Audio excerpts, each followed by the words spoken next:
morning, everyone. We are from Group 7, and our presentation topic for today is carbonyl clusters. And our group members are Nur Ainina binti Muhammad Afendi, 180820, Punisha, daughter of Jyoti, 177236, Siti Nur Balkis binti Rospinata, 180652, Amni Safuha binti Abdul Halim, 180216, and Nur Sazri Natasha binti Samsul, 180207. Okay, now let's introduce you to some of the structures of carbonyl clusters. Here are some of the structures of carbonyl clusters. Okay, this is called platinum carbonyl cluster because here the metal used is platinum and the metal is attached to carbonyl group, so it is known as platinum carbonyl cluster. This is manganese carbonyl cluster. The metal is manganese, and here this is iron. The metal is iron, so iron carbonyl cluster, and here the metal is rubidium. So this complex is known as rubidium carbonyl cluster. Basically, the carbonyl cluster is a compound that contains two or more metals linked in part by metal-metal bonds and containing carbon monoxide as the predominant ligand. Bonding in carbonyl clusters. The homolytic carbonyls contain only carbonyl ligands and are formed by most of the transition metals. Important metal carbonyls are formed by the metal from the central part of the D block.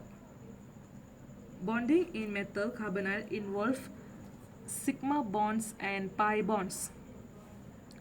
Okay, sigma bonds basically is formed by overlapping of lone pair on carbon monoxide with the vacant d orbital of transition metal. And for pi bonds, the pi bonds are formed by back donation of pair of d electrons to vacant anti-bonding orbital of carbon monoxide. Okay, next I'll be talking about the properties of carbonyl clusters. Properties of carbonyl clusters can be divided into physical properties and chemical properties. First, we'll go through the physical properties. Under physical properties, there is a state. Majority of the metallic carbonyls are liquids or volatile solids. For the color, most of the mononuclear carbonyls are colorless to pale yellow. Polynuclear carbonyls exhibit are dark in color. Next is solubility. In terms of the solubility, metal carbonyls are soluble in organic solvents like glacial acetic acid, acetone, benzene, carbon tetrachloride, and ether. Toxicity. Due to low melting points and poor thermal stability, they show toxicity related to the corresponding metal and carbon monoxide. As we know, exposure to these compounds can cause damage to lungs, liver, brain, and kidneys. Nickel tetracarbonyl exhibits strongest inhalation toxicity. These compounds are carcinogenic over long-term exposure. Next will be magnetic property. All the metal carbonyls other than vanadium hexacarbonyl are dimagnetic. The metals with even atomic number form mononuclear carbonyls. Thus, all the electrons in the metal atoms are paired. In case of dinuclear metal carbonyls formed by metals with odd atomic number, the unpaired electrons are utilized for the formation of metal-metal bonds. Okay, thermal stability. Most of the metal carbonyls melt or decompose at low temperatures. solid carbonyls sublime in vacuum, but they undergo some degree of degradation. The last physical property for carbonyl clusters is thermodynamic stability. Metal carbonyls are thermodynamically unstable. They undergo aerial oxidation with different rates. At room temperature, while chromium and molybdenum hexacarbonyls are oxidized in air when heated. Okay, next, after physical properties, now it's time for chemical properties. The metal carbonyl clusters can react with metallic sodium and its amalgam to reduce the metal. Here is the example of the equation. And the second one is the metal carbonyl clusters can react with hydrogen to give carbonyl hydrogen cluster. The third one is a reaction with nitric oxide, where a good number of metal carbonyls react with nitric oxide to give carbonyl nitrosyls. And the fourth one is a reaction with halogens. Most of the metal carbonyls react with halogens to give carbonyl halogen cluster. There are more chemical properties as well, but these are a few to show. So I will talk about the synthesis of metal carbonyl. So this is the first reaction. So for the explanation, okay, we take the iron powder and treat it with carbon monoxide at 200 atmospheric pressure with a high temperature of 200 degrees Celsius. Then it will tend to form the volatile metal carbonyl, which is FeCO5.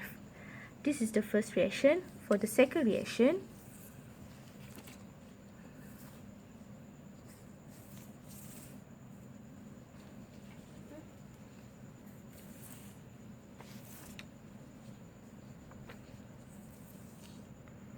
okay, this is the second reaction. It's where the iridium complex is being generated with the carbon monoxide. So COD stands for cyclooctadiene, which we normally use 1,5-cyclooctadiene. This is the structure. Okay, so what 1,5-cyclooctadiene and L, which is trimetylphosphine, are the ligands. However, 1,5-cyclooctadiene is a very weak ligand, so it will be replaced by carbon monoxide to form this complex. Okay, so the complex will give a structure of square planar complex with Cl and Co. Then the trans geometry, which is 2L ligands, which are PME3, are formed.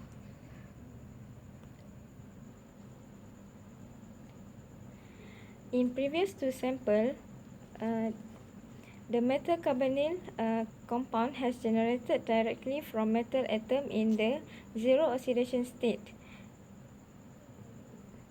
Now I will share the sample that change from carbon monoxide and a reducing agent. The nickel in positive 2 oxidation state become the starting material. The nickel is going to be reduced by using compound of inorganic reducing agent, and also it has been reduced by using carbon monoxide. Next, I will share with you the second sample, which is the carbon monoxide reduce the 7 oxidation state, which is referred to rhenium. For the rhenium, it has positive 7 oxidation state, and it still can be reduced by using carbon monoxide. The last one, to generate the chromium metal complex,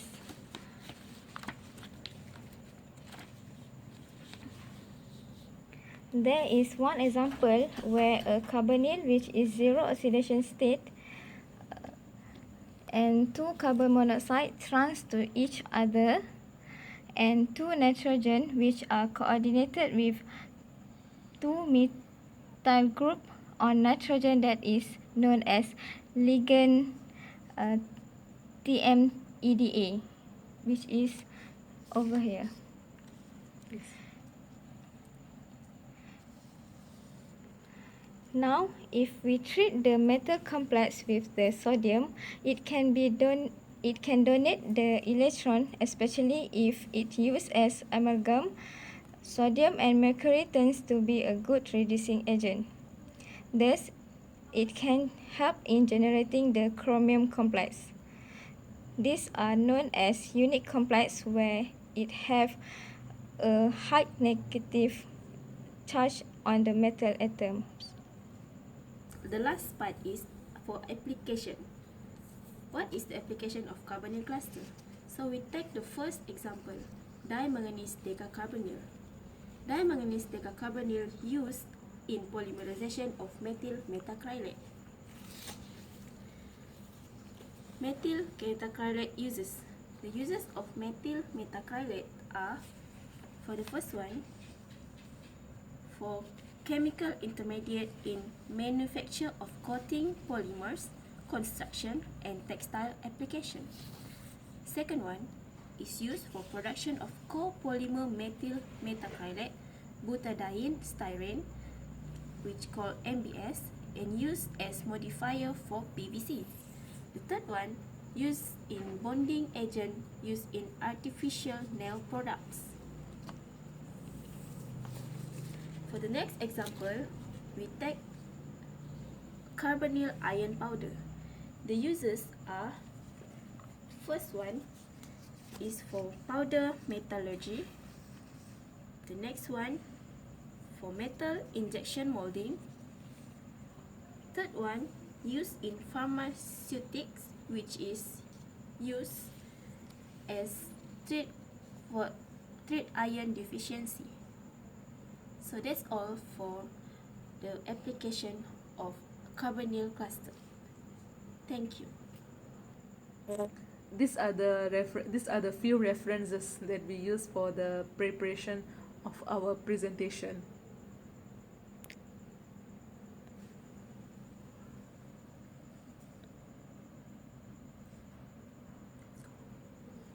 So that's all from us. Thank you.